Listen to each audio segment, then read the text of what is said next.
வேலைநிறுத்தம் மற்றும் மறியல் போராட்டத்தில் ஈடுபட்டதால் கைதான அரசு பள்ளி ஆசிரியர்கள் 600 பேரை பணியிடம் நீக்கம் செய்து தமிழக அரசு உத்தரவு பிறப்பித்துள்ளது.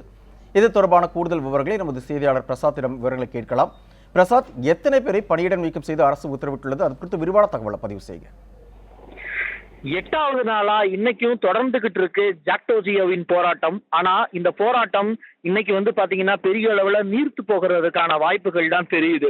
அதற்கு காரணம் என்ன அப்படின்னா, பள்ளிக்கல்வித்துறையினுடைய இறுதி எச்சரிக்கை அப்படின்னு தான் சொல்லணும். நேற்றைய தினம் பாத்தீங்கன்னா நேற்று இரவு அதிரடியான ஒரு உத்தரவு ஒன்று பிறப்பிச்சிருந்தது பள்ளித்துறை.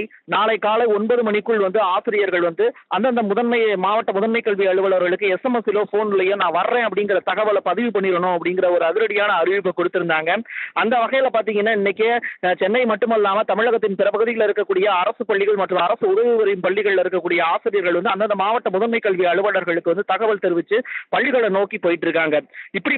இது ஒரு புறம் இருக்க, நேற்றைய தினம் கைதான தமிழகத்தின் பல்வேறு பகுதிகளில் கைதான 600 ஆசிரியர்களை பணியிடை நீக்கம் செய்து அந்த இடத்தை காலி பணியிடமாக அறிவித்திருக்கிறது பள்ளிக்கல்வித்துறை. இதுதான் இப்போது கிடைத்திருக்கக்கூடிய செய்தி. ஏற்கனவே பாத்தீங்கன்னா நேற்று வரை 477 ஆசிரியர்கள் கைதான ஆசிரியர்கள் 477 பேரை பணியிடை நீக்கம் செய்து அந்த இடத்திற்கு விருப்பமான ஆசிரியர்களை பணியிட மாற்றம் செய்வதற்கான பெரிய அளவிலான ஒரு பெரிய கேட்டை ஓபன் பண்ணியிருந்தது பள்ளிக்கல்வித்துறை. அந்த வாய்ப்பை பயன்படுத்தி போராட்டத்தில் ஈடுபட்ட ஆசிரியர்கள் 24,000 பேர் நேற்றைய ஒரே நாள்ல பணிக்கு திரும்பிட்டாங்க. இன்னைக்கு பாத்தீங்க அப்படின்னா அரசு பள்ளிகள் முழுமையான அளவுல செயல்படுவதற்கான வாய்ப்பை ஏற்படுத்தி கொடுத்திருக்கு பள்ளிக்கல்வித்துறை.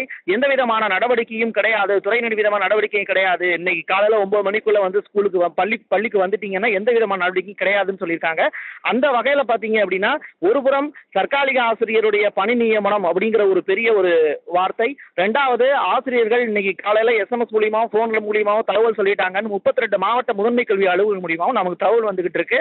இதற்கிடையில மிகப்பெரிய அளவில் பள்ளிக்கல்வித்துறை தொடர்ந்து ஆக்ஷன்ல ஈடுபட்டுகிட்டு இருக்கு. அந்த வகையில பாத்தீங்கன்னா 600 ஆசிரியர்களை அதிரடியா பணியிடை நீக்கம் செய்திருக்கு.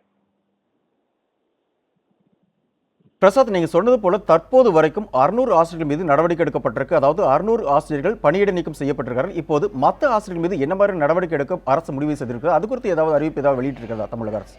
மற்ற ஆசிரியர்கள் யாரை குறிப்பிட்டு? அதாவது தற்பொழுது இந்த போராட்டத்தில் ஈடுபட்டு பணிக்கு திரும்பாமல் இருக்கக்கூடிய அந்த ஆசிரியர்கள். இந்த போராட்டத்துல பணிக்கு திரும்பாம இருக்கக்கூடிய ஆசிரியர்கள் மீது அரசு என்ன நடவடிக்கை எடுத்திருக்கு அப்படின்னா, அவர்கள் ஏற்கனவே பணிபுரிந்த இடத்திற்கு போராட்ட காலத்தில் அவர்கள் இப்ப இருந்தாங்க அப்படின்னா அந்த வராத இடத்தை காலி பணியிடமாக அரசு அறிவித்திருக்கிறது.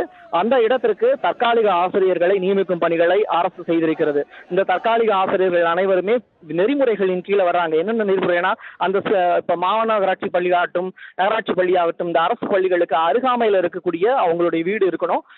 அது மட்டும் இல்லாம அவங்க டெட் பாஸ் ஆயிருக்கணும். ஓய்வு பெற்ற ஆசிரியர் இருந்தா பரவாயில்ல. அது மட்டும் இல்லாம தொடக்க கல்வியில பணியாற்றுவதற்கு இடைநிலை ஆசிரியர்களும் உயர்நிலை மற்றும் மேல்நிலை பள்ளி பணியாற்றுவதற்கு PG ஆசிரியர்களும் விண்ணப்பிக்கலாம் அப்படின்னு சொல்லியிருக்காங்க. அந்த வகையில 1 லட்சத்துக்கு மேற்பட்ட அப்ளிகேஷன் குவிஞ்சிருக்கு.